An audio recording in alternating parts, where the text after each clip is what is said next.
إلا حياتنا الدنيا نموت ونحيا وما يهلكنا إلا الدهر وما لهم بذلك من علم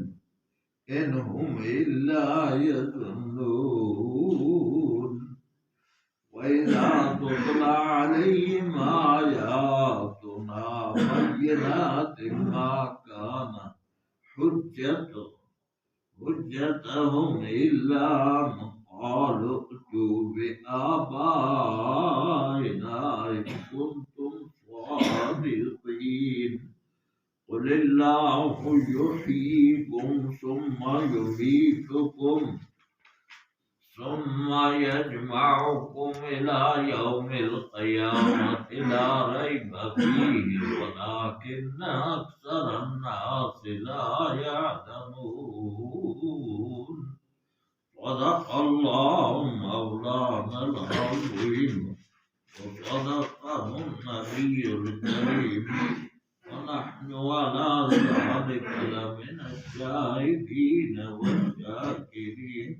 والحمد لله رب العالمين يا ربي صل وسلم دائما أبدا على حبيبك خير الخلق كلهم.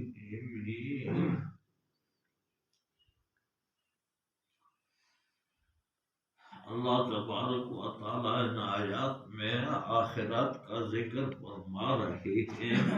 کہ یہ لوگ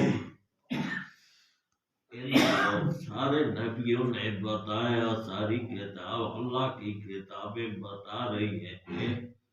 کہ تمہیں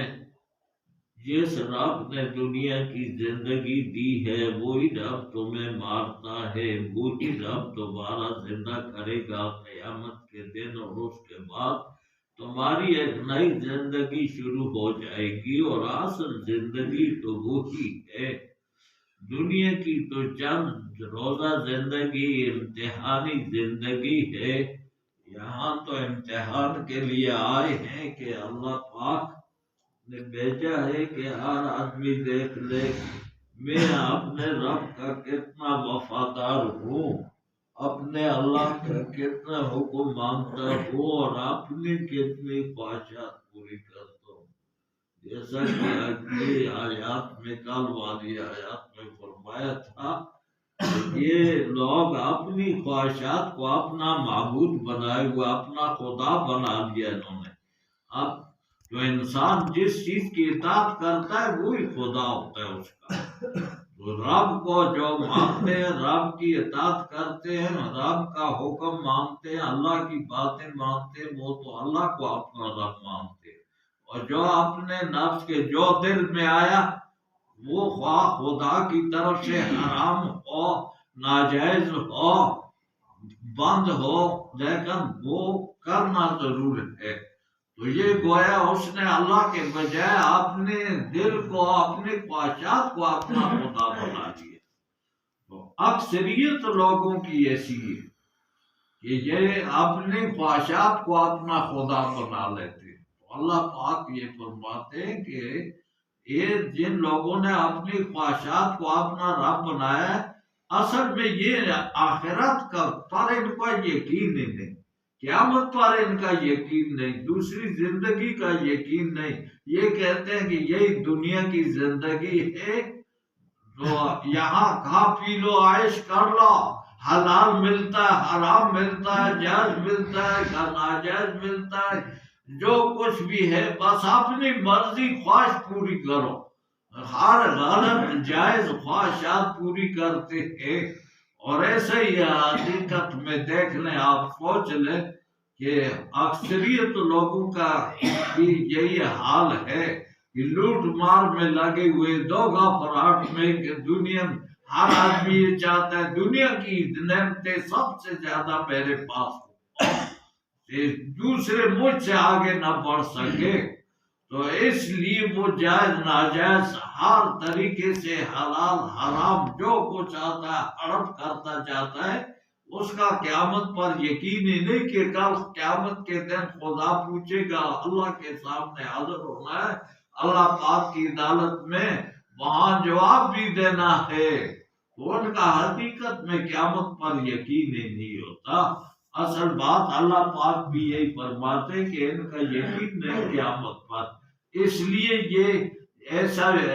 اپنے خواہشات کو اپنا خدا بنا لیا ہے، جو حقیقت میں شیطان کی عبادت ہے۔ تو اللہ پاک نے فرمایا کہ یہ لوگ کہتے ہیں، ہاں تو ایسے لوگ جو ہے وہ کہتے ہیں کہ قیامت پر یقین اس لیے ان کا نہیں ہوتا کہ کام ہی وہ ایسے کرتے ہیں کہ کہتے ہیں دوبارہ زندگی تو ہے نہیں، یہ کھا پی لو، اور جو ہے اگر ہوئی بھی تو دیکھیں گے وہاں آگے جا کر دیکھیں گے۔ کئی لوگ ایسا کہتے ہیں، میں نے خود کئی لوگوں سے بات کی تو کہتے ہیں جی گیند اندر کون موڑ کیا ہے، گیند پتہ لگ گیا سی دیکھیں چوتھا کہتے ہیں کہ چوتھا تو اللہ کا عذاب ہی دیکھ بہرحال جو ہے اللہ پاک فرماتے ہیں کہ یہ خیال کرتے ہیں کہ جی بس یہ نیک اور بد سب برابر ہیں، کہ دنیا میں اچھے لوگ بھی، اچھے کام کرنے والے بھی مر گئے تو وہ بھی مٹی ہو گئے، ہم بھی مر گئے تو مٹی ہو جائیں گے، تو دونوں برابر ہو گئے۔ تو اللہ پاک فرماتے ہیں یہ اللہ پاک یہ ان کا خیال غلط ہے، یہ کیا سوچتے ہیں کہ مر کر مٹی ہو گئے دوبارہ اللہ پاک زندہ نہیں کرے گا، لازماً زندہ کرے گا۔ اور یہ کہتے ہیں کہ یہ دنیا کی زندگی ہے ہماری، قالوا ما هي الا حیاتنا الدنیا نموت ونحیا، یہ ہماری تو یہ دنیا ہی کی زندگی، یہ لوگ کہتے ہیں کہ اسی میں ہم مرتے ہیں اور زندہ ہوتے ہیں اور مرتے ہیں، وما یہلکنا الا الدہر، اور کہتے ہیں یہ زمانے کی گردش ہے کہ یہ ہم زندہ ہو جاتے ہیں اور مر جاتے ہیں، یہ نہیں کہتے اللہ نے پیدا کیا اور اللہ پاک نے زندگی دی، اللہ پاک ہی مارتا ہے، اس کے حکم سے موت آتی ہے، بلکہ کہتے ہیں زمانے کی گردش سے یہ ہم دنیا میں آ رہے ہیں اور جا رہے ہیں۔ تو یہ ان کا یقین یہ دنیا کے حالات پر ہے، یہ لوگ جو ہیں یہ اللہ پر یقین ہی نہیں ہے ان کا کہ اللہ پاک نے یہ سب کچھ بنایا ہے۔ تو اللہ پاک فرماتے وما لہم بذالک من علم، ان کو کوئی علم نہیں ہے اس بارے میں، یہ علم تو ہے نہیں ان کے پاس کہ قیامت نہیں آئے گی، بس ویسی ایک بات بنا لی ہے انہوں نے کہ دنیا کی خواہشات پوری کرنے کے لیے کہ دین اللہ کا جو ہے یہ غلط خواہشات پوری کرنے سے روکتا ہے، دوسرے پر ظلم زیادتی کرنا، دوسرے کی چیز دبانا، یہ سارے کاموں سے روکتا ہے، تو اس لیے یہ علم کے طرف آتی ہی نہیں ہے، اور نہ قیامت کا ان کو علم ہے، اگر ہے بھی تو یقین نہیں، ہم الا یظنون، صرف گمان ہے، گمان رکھتے ہیں کہ چلو جی قیامت آ بھی گئی تو ہمارا گمان خیال یہ ہے کہ ہم وہاں پھر دیکھیں گے کیا جو ہے وہاں بھی ہم اچھے ہو جائیں گے، خدا کے سامنے بھی کوئی جواب بنا لیں گے، جس طرح دنیا میں جھوٹا سچا جواب بنا کر چھوٹ جاتے ہیں، اس طرح انہوں نے اللہ کی عدالت کو بھی سمجھ لیا کہ گویا وہ بھی کچھ نہیں جانتا، حالانکہ اللہ پاک سب کچھ جانتے ہیں۔ وَإِذَا تُتْلَىٰ عَلَيْهِمْ آيَاتُنَا بَيِّنَاتٍ، اور جب ہماری واضح آیتیں ان کو سنائی جاتی ہیں، قرآن پاک کی واضح آیتیں پڑھ کر بتائی جاتی ہیں کہ دیکھو قیامت آئے گی، لازمی آئے گی، سب کچھ اللہ نے پیدا کیا ہے، اسی پر یقین رکھو، زندگی بھی اسی کی عطا کی ہوئی، یہ ساری نعمتیں بھی اسی کی دی ہوئی ہیں، تو اللہ پاک کا شکر ادا کرو، موت بھی وہی دے گا، قیامت میں دوبارہ زندگی بھی وہی دے گا۔ تو ماں کان حجتہم، ان کے پاس حجت ہم، ان کے پاس کوئی دلیل نہیں ہوتی، جواب نہیں آتا ان کو اس بات کا، اللہ کی آیتوں کے جواب کا، الا ان قالوا تو بآبائنا ان کنتم صادقین، ہمارے نبیوں کو کہتے ہیں کہ جی اگر تم سچے ہو کہ قیامت آئے گی دوبارہ زندہ ہوں گے تو ہمارے باپ دادا کو زندہ کر کے دکھاؤ، ہمارا باپ دادا کا زندہ کر کے تم نے دکھا دی تو ہم مان لیں کہ واقعی قیامت ہے۔ تو باپ دادا ہمارے مر کر مٹی ہو گئے تو ہم بھی اسی طرح مٹی ہو جائیں گے، دوبارہ زندگی نہیں ہے۔ تو اس بات سے وہ جو ہے یہی دلیل ہے، ہر زمانے کے کافروں نے یہی دلیل دی، ہر نبی کے سامنے یہی حجت پیش کی، تو یہی حجت ہمارے نبی علیہ السلام کے سامنے بھی مکے والوں نے پیش کی تھی اور عرب کے لوگوں نے کہ دوبارہ زندگی نہیں، اگر ہے تو ہمارے باپ دادوں کو زندہ کر کے دکھائیں، اگر تم سچ کہتے واقعی قیامت ہے دوبارہ زندہ ہوں گے تو ہمارے باپ دادا، اب اللہ پاک نے دنیا میں ہی تو یہ وعدہ نہیں کیا کہ دنیا میں ہی زندہ کروں گا، اللہ پاک نے تو یہ وعدہ کیا قیامت کے دن سب کو زندہ کروں گا۔ دنیا میں بھی کئی لوگوں کو اللہ پاک نے زندہ کر کے دکھا دیا، جس طرح اصحاب کہف کو زندہ کیا تھا 3 صدیوں بعد، اس طرح اور بھی کئی لوگوں کو زندہ کر دیا۔ موسیٰ علیہ السلام کے زمانے میں ایک شخص جس کو قتل کیا تھا، پہلے سپارے میں جس کا ذکر ہے، قتل کیا گیا تھا، اس کے قاتلی کا نہ پتہ نہیں چل رہا تھا، تو قبیلے آپس میں لڑنے کے لیے تیار ہو گئے، تو اللہ پاک کی طرف سے موسیٰ علیہ السلام پر وحی آئی، ان کو کہیں کہ ایک گائے ذبح کر کے اس کا گوشت اس مردے کے جسم کے ساتھ ماریں تو یہ زندہ ہو کر اپنے قاتلی کا نام بتا دے گا۔ تو ایسے ہی ہوا کہ وہ آدمی زندہ ہو گیا اور اپنے قاتلی کا نام بتا دیا، تو کئی دفعہ اللہ پاک چاہے تو زندہ ہو جاتے ہیں۔ عیسیٰ علیہ السلام نے کئی لوگوں کو زندہ کر کے دکھائے لوگوں کو، تو اس طرح یہ اللہ پاک کے لیے تو کوئی مشکل نہیں، جس طرح ایک کو زندہ کر سکتا ہے اللہ پاک سب کو زندہ کر سکتا ہے اور کرے گا۔ قل اللہ یحییکم، تم یوں کہو اے میرے نبیوں اور میرے مجھ پر ایمان لانے والوں کہ اللہ یحییکم ثم یمیتکم، اللہ ہی تمہیں زندگی دیتا ہے اور تمہیں موت دیتا ہے، تم خود زندہ نہیں ہو جاتے بلکہ اللہ پاک کے حکم سے زندگی ملتی ہے اور اللہ پاک کے حکم سے موت بھی آتی ہے۔ ثم یجمعکم الی یوم القیامۃ لا ریب فیہ، پھر قیامت کے دن تم سب کو زندہ کر کے جمع کر دے گا،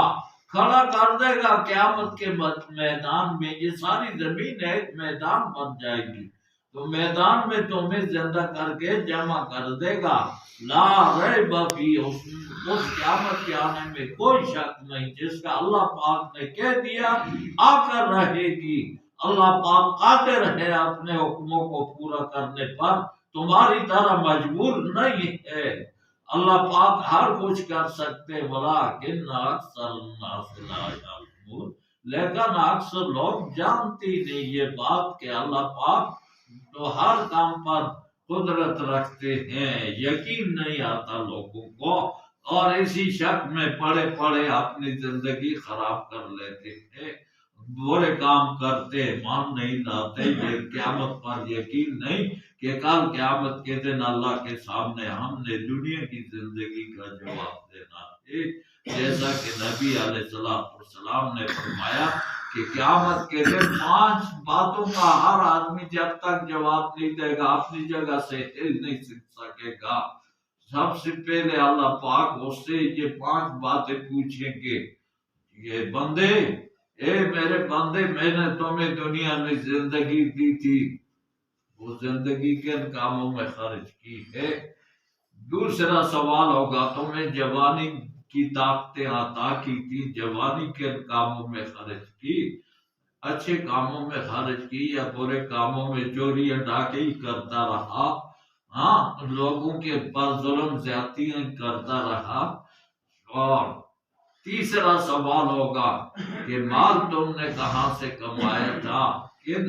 جائز ذرائع سے کمایا تھا یا ناجائز طریقوں سے کمایا تھا، کسی کو چھپایا تھا، ڈاکہ مارا تھا، چوری کی تھی، اور چوتھا سوال ہوگا مال خرچ کہاں کیا تھا تم نے، کن کاموں میں خرچ کیا تھا، جائز کاموں میں خرچ کیا جن کا اللہ پاک نے حکم دیا، یہ جو ہے وہ جتنے اچھے کام ہیں، ماں باپ کی خدمت آپ نے اوپر